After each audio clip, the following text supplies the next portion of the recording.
இருக்கும்போது இது ஃபர்தரா இதுக்கும் நான் பாக்குறேன். பட் நீங்க எடுத்துக்கிற இடம் சரியான இடத்துல எடுத்துருக்கீங்க மேடம். நீங்க 670 நல்லாதான் இருக்கு மேடம். இந்த நம்ம இது சாருடைய லெவல கட் பண்ணி இருக்கு, நல்லா க்ளோஸ் வச்சிருக்கு.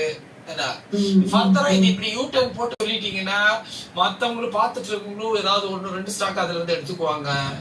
அதுதான் சார் நான் டிஸ்கஸ் பண்றேன். எதெல்லாம் நல்லா இருக்கோ நான் அதை சொல்றேன். நீங்க 50 ஸ்டாக் பத்தி நீங்க ரொம்ப கான்சென்ட்ரேஷன் பண்ணாதீங்கன்னு சொல்றேன். அந்த ஸ்டாக் எல்லாம் உங்களுக்கு பெரிய வெல்த் கிரியேட் பண்ணாது. யாருமே சொல்லாத ஸ்டாக் சைலண்டா மூவ் ஆயிட்டு இருக்கும். ஒரே ஒரு எக்ஸாம்பிள் வந்து